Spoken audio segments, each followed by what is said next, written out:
Hello दोस्तों, आप सभी कैसे हैं? आशा करता हूँ कि आप सब ठीक ही होंगे। चैनल में जो भी पहली बार आए हैं, वो चैनल को सब्सक्राइब कर लें और बेल आइकन को भी दबा दें, जिससे आपको आने वाली नई नई कहानियों की जानकारी मिल पाए।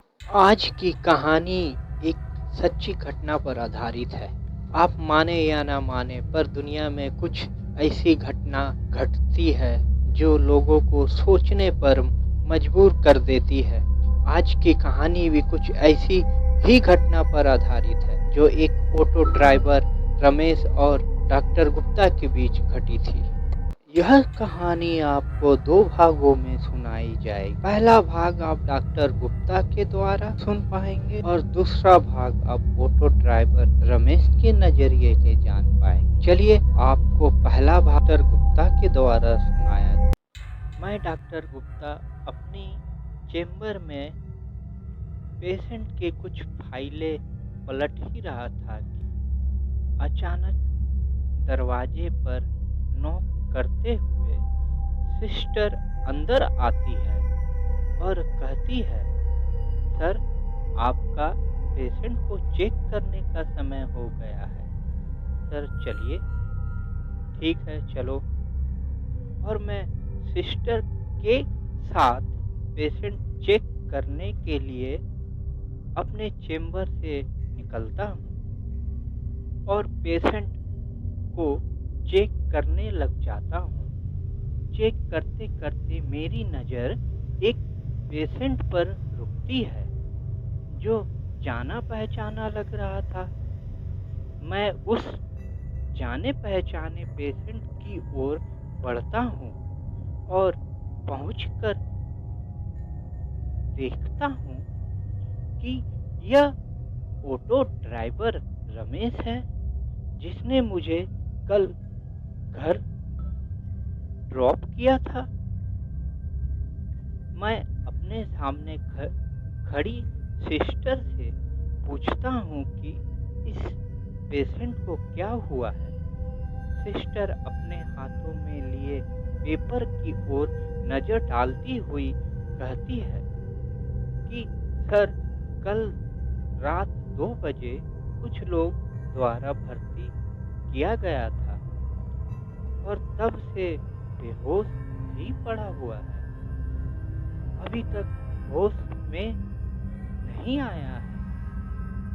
मैं सिस्टर की ओर देखते हुए ओके का इशारा करता हूँ और सिस्टर को कहता हूँ, जब भी पेशेंट को होश आए मुझे खबर करना।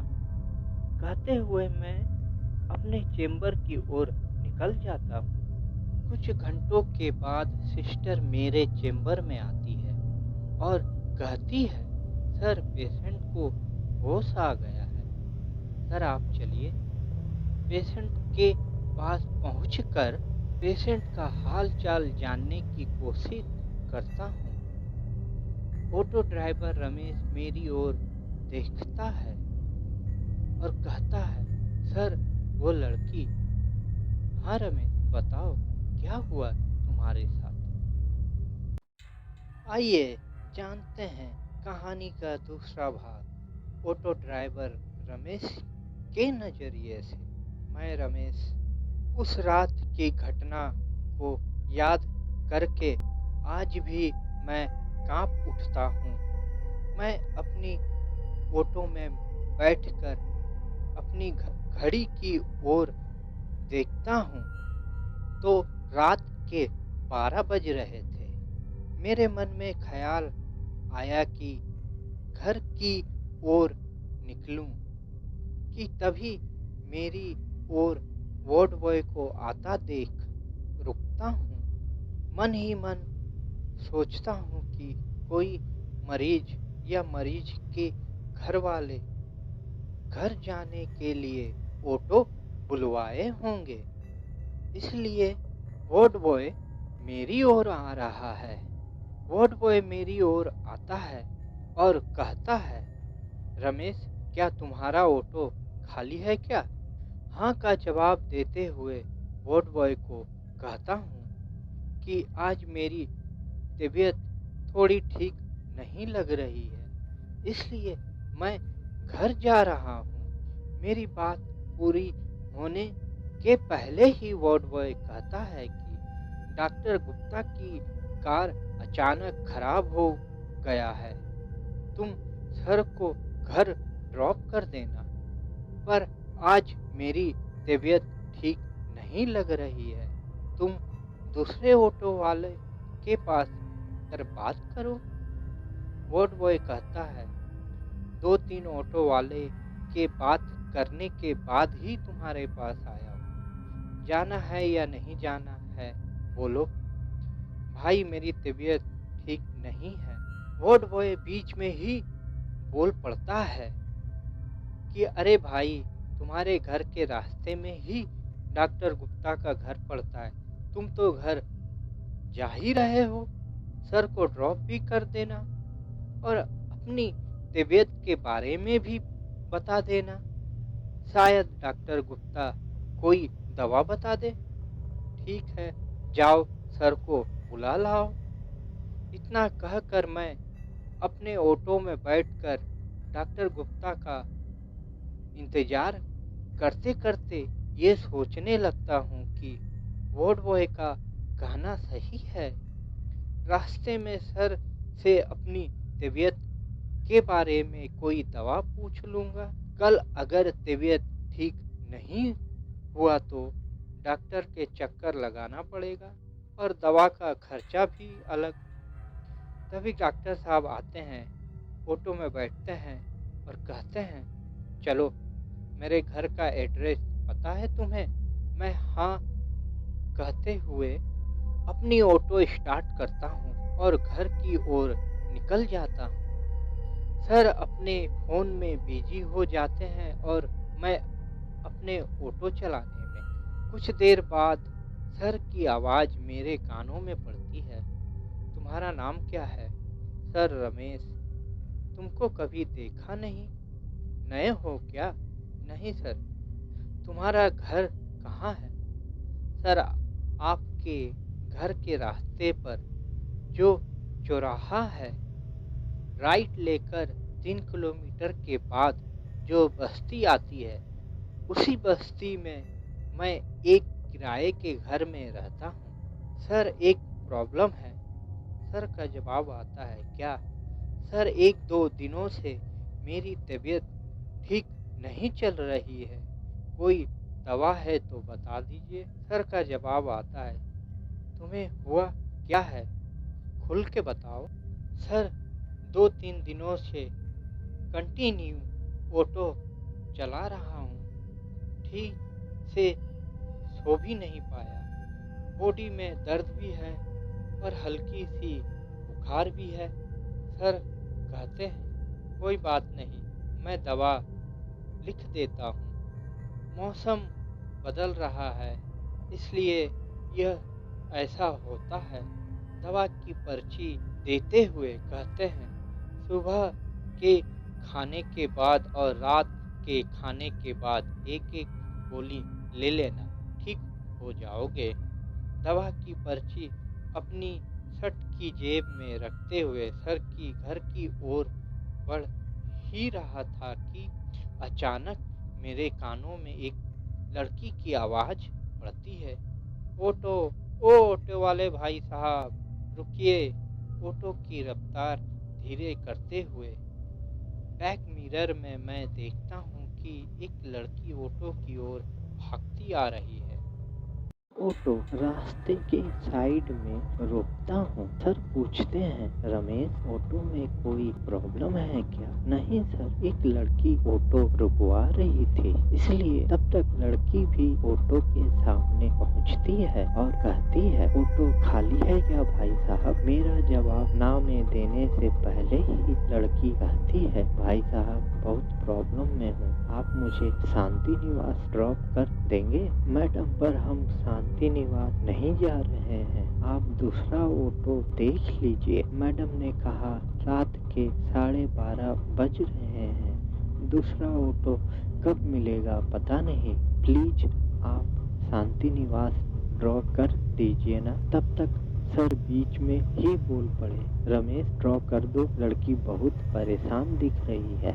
सर की बात मानते हुए मैडम बैठ जाइए, आपको ड्रॉप कर देता हूँ। मन ही मन सोचने लगता हूँ कि 10-20 किलोमीटर का चक्कर लगाना पड़ जाएगा। मेरे मन में यह ख्याल आ ही रहा था कि सर का घर आ गया। सर ऑटो से उतरते अपनी जेब से 500 रुपए का नोट निकाल कर देते हुए कहते हैं, लो रख लो। पर सर इतना तो किराया भी नहीं हुआ। सर कहते हैं, रख लो, दवा भी ले लेना। सर पैसे देकर अपने घर की ओर निकल जाते हैं और ऑटो स्टार्ट कर मैडम को शांति निवास ड्रॉप करने के लिए मैं ऑटो चलाना शुरू कर देता हूँ। जैसे ही चौराहे पर ऑटो धीरे कर शांति निवास वाली रास्ते पर अपनी ऑटो मोड़ता हूँ, मुझे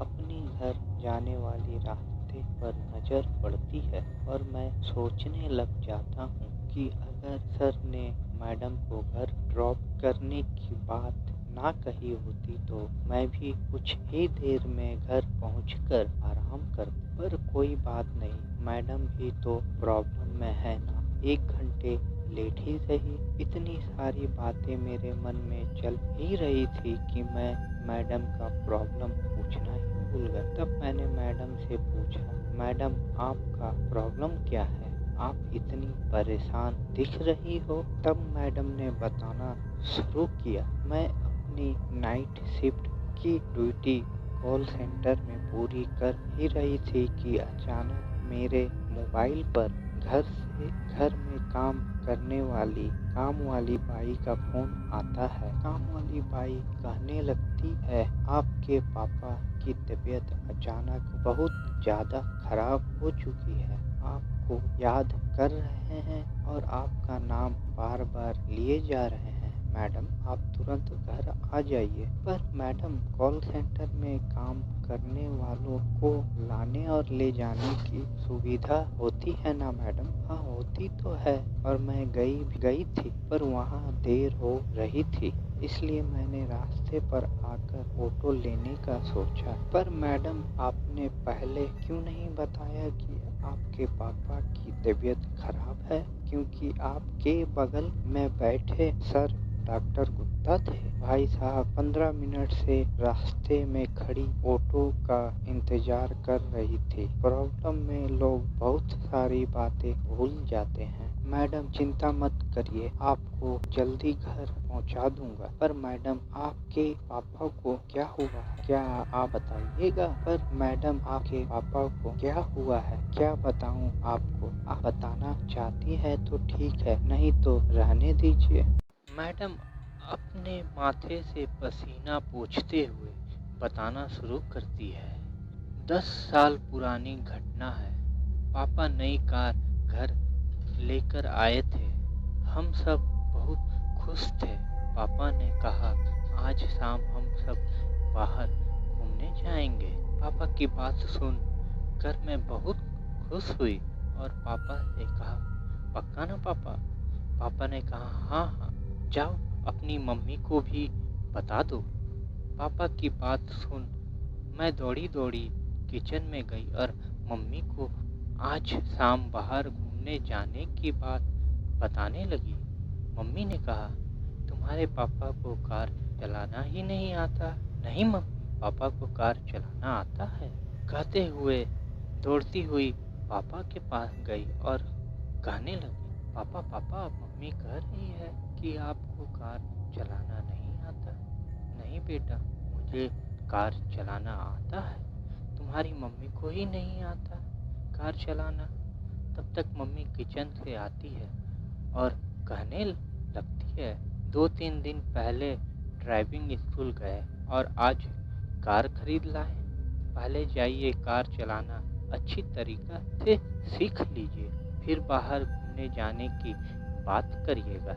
मैं बीच में बोल पड़ी, मम्मी आपको बाहर घूमने ना जाने का बहाना चाहिए। पापा ने कहा ना कि कार चलाना आता है, पर पापा ड्राइविंग स्कूल भी तो गए थे। ड्राइविंग सीखने। मम्मी जाओ मेरे नए कपड़े निकाल दो, आज शाम हम सब बाहर घूमने जाएंगे। क्यों पापा? पापा ने कहा हाँ ठीक है, चलो सब अपने अपने काम में लग जाओ। मैं अपने रूम में चली गई और मम्मी किचन में।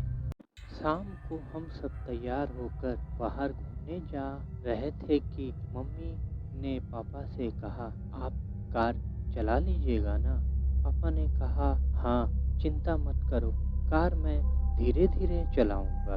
मैं बहुत खुश थी कि आज मैं अपनी नई कार में बाहर घूमने जा रही थी, पर मम्मी के चेहरे पर चिंता का भाव साफ दिख रहा था। पापा धीरे धीरे कार को गराज के निकालते रास्ते पे ले आते हैं। हम सब कार में बैठते हैं, पर मम्मी बैठते ही बोलती है आप कार चला लीजिएगा ना। पापा हाँ मैं कहते हुए कार स्टार्ट कर धीरे धीरे चलाने लगते हैं और पार्क की ओर बढ़ने लगते हैं। पार्क में पहुंचकर हम सब बहुत मस्ती करते हैं, घूमते हैं और कुछ शॉपिंग भी करते हैं और हम सब घर की ओर निकलते हैं और घर पहुंच जाते हैं। पापा कार को घर की गैराज की ओर खड़ी कर देते हैं। हम सब कार से उतर कर घर के अंदर आ जाते हैं। देखा मम्मी, पापा को कार चलाना आता है। आप कह रही थी कि पापा को कार चलाना नहीं आता। मम्मी ने कहा ठीक है जाओ कपड़े बदलो। मैं कपड़े बदलने जा ही रही थी कि पापा ने मम्मी से कहा अरे शॉपिंग का सामान कार में ही रह गया, रुको मैं लेकर आता हूँ। मम्मी कहती है जाइए आप फ्रेश हो जाइए, मैं लेकर आती हूँ। पापा फ्रेश होने और मैं कपड़े बदलने और मम्मी सामान लाने कार की ओर। कार में रखी सामान लाने कुछ ही मिनटों के बाद मम्मी की चिल्लाने की आवाज़ मेरे कानों में पड़ती है। मैं और पापा मम्मी की ओर भागते हैं और देखते हैं कि कार मम्मी को घसीटते हुए गैराज के दरवाजे पे टकराई हुई है और मम्मी कार के नीचे दबी हुई है। यह सब देख मैं चिल्लाने लगी। पापा मम्मी को कार के नीचे से निकालने की कोशिश करने लगे। मेरी चिल्लाने की आवाज़ सुन रास्ते के जा रहे कुछ लोग हमारी घर की ओर आए और पापा की हेल्प करने लगे। उन लोगों में से एक आदमी ने पापा से पूछा भाई साहब आपने कार का हैंड ब्रेक नहीं लगाए थे क्या? आपको नहीं पता कि ढलान वाली रास्ते पर हैंड ब्रेक लगाते हैं? रास्ते के आपकी गैराज तक कितनी ढलान है? आपकी एक गलती की वजह से आपकी पत्नी का एक्सीडेंट हो गया। उस आदमी की बात मेरे कानों पर पड़ती है। तब तक पापा मम्मी को कार से नीचे से निकाल लेते हैं। तब तक मम्मी मर चुकी थी। मम्मी को देख मैं रोने लगती हूँ। वहाँ खड़े लोग ने दबी जबान से कहने लगते हैं कि भाई साहब की एक गलती के कारण उनकी पत्नी की जान चली गई। उस घटना के बाद मैं पापा को दोषी मानने लगी और पापा से दूर होती चली गई और पापा मम्मी की याद में शराब को अपना सहारा बनाते चले गए। कुछ दिनों के बाद नाना नानी मुझे अपने घर लेकर चले गए। मैं अपने नाना नानी के ही घर पर रहने लगी। नाना नानी के घर पर रहते रहते मुझे 6 के 7 साल बीत जाते हैं। अचानक एक दिन मामा जी के मोबाइल पर कॉल आता है। मामा जी फोन पे बात करते करते कुछ परेशान दिखते हैं और फोन रखते हुए हम लोगों से कहते हैं तुम्हारे पापा अस्पताल में भर्ती हैं, उनका तबीयत ज़्यादा खराब हो गया है और बार बार तुम्हारा नाम ले रहे हैं और बुला रहे हैं। मामा जी की बात सुन हम सब अस्पताल के लिए निकल जाते हैं। अस्पताल पहुंचकर देखते हैं कि पापा बेहोश पड़े हैं। हम सब डॉक्टर से मिलने जाते हैं और जानना चाहते थे कि पापा को क्या हुआ है। डॉक्टर कहते हैं कि बहुत ज़्यादा शराब पीने से लीवर में प्रॉब्लम हो गया है। अगर इसी तरह शराब पीते रहे तो लीवर डैमेज हो जाएगा। आप लोग इन्हें शराब से दूर रखिए, नहीं तो आगे जाकर बहुत प्रॉब्लम होगा। डॉक्टर की बात सुनकर मैं नाना नानी से कहती हूँ कि मैं अब पापा के साथ रहूँगी और पापा की देखभाल करूँगी। हम सब पापा को अस्पताल से डिस्चार्ज कर कर घर ले आते हैं और पापा की देखभाल करने लग जाती हूँ। पापा की देखभाल करते करते कुछ महीने बीत जाते हैं। इसी बीच मेरे मन में ख्याल आता है कि कहीं पर काम किया जाए, क्योंकि घर में बैठे बैठे बोर हो रही थी। इसलिए मैंने कॉल सेंटर में काम करने लग जाती हूँ और पापा की देखभाल भी करती रहती थी। पर पापा बीच बीच में शराब पी लेते। इसी बात को लेकर मेरी पापा से लड़ाई भी होती थी। आज मैं अपने काम पर निकल रही थी कि मैंने देखा कि पापा शराब पी रहे हैं। पापा से कहा, पापा आप फिर शराब पीना चालू कर दिए और पापा आपको कुछ हो गया तो मम्मी को तो मैं पहले ही खो चुकी हूँ और आपको भी कुछ हो गया तो मेरा क्या होगा। इतनी बात कहकर मैं काम पर चली गई, पर पापा को यह बताने की हिम्मत नहीं कर पाई कि पापा मैं आपसे बहुत प्यार करती हूँ और मम्मी के साथ घटी घटना के लिए मैं आपको माफ कर चुकी हूँ, क्योंकि मुझे एहसास हुआ कि मम्मी के साथ घटी घटना अनजाने में घटी थी, जिसके कारण मैं आपको दोषी मान बैठी थी। पर पापा आपको कुछ हो गया तो मेरा क्या होगा, आप शराब पीना छोड़ दीजिए ना। इतनी बात बताकर मैडम रोने लगी और कहने लगी कि अगर आज पापा को कुछ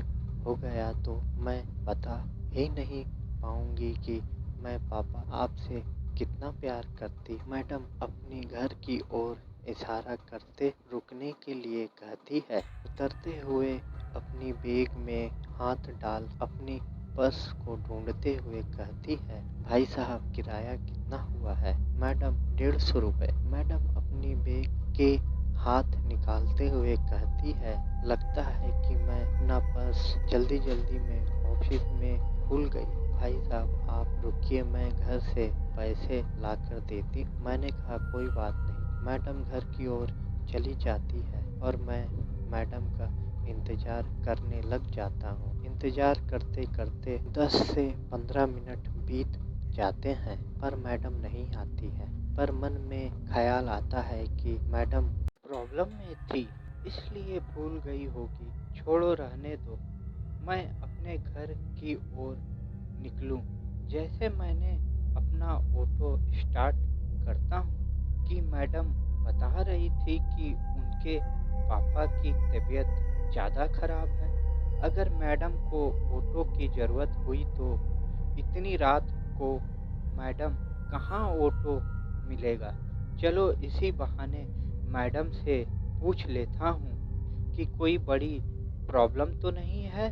और यह सोच मैं मैडम के घर पहुंचकर घर का बेल बजाता हूँ। कुछ मिनटों के बाद एक 55 और 60 के बीच के आयु वाले एक आदमी दरवाजा खोलते हैं और कहते हैं कि इतनी रात को आप बेल बजा रहे हैं, कौन है आप और क्या काम है बताइए। उस आदमी की बात सुन मैं कहता हूँ, सर अभी एक लड़की को इसी घर के सामने ड्रॉप किया था और इसी घर के अंदर गई पैसे लाने, क्योंकि मैडम बता रही थी कि वो अपना पर्स ऑफिस में भूल गई थी। मैडम से कहिए कि ऑटो वाले भाई साहब आए हैं अपना पैसा लेने के लिए। मेरी बात पूरी होने से पहले ही उस आदमी ने कहा, भाई साहब यहाँ पर कोई लड़की नहीं रहती है, आपको कोई गलतफहमी हुई है। यह बात सुन मैं थोड़ा घबराते हुए अपने दाईं और बाईं ओर देखता हूँ कि मैं कोई गलत घर का बेल तो नहीं बजा दिया। पर मेरे दाईं और बाईं ओर कोई घर ही नहीं था। जैसे ही मैं सामने खड़े उस आदमी की ओर देखते हुए कुछ कहने जा ही रहा था कि घर के अंदर सामने वाली दीवार पर टंगी एक तस्वीर पर मेरी आंखें रुकती है। इस कहानी की पार्ट 2 आप ज़रूर सुनें, क्योंकि हॉरर और सस्पेंस आप लोगों को पार्ट 2 में ही मिलेगा। मैं अपने चैनल में पार्ट 2 जल्दी अपलोड कर दूँगा। आप चैनल को सब्सक्राइब कर लें और बेल आइकन को दबा दें, जिससे आपको पार्ट 2 की जानकारी मिल पाए। Thank you.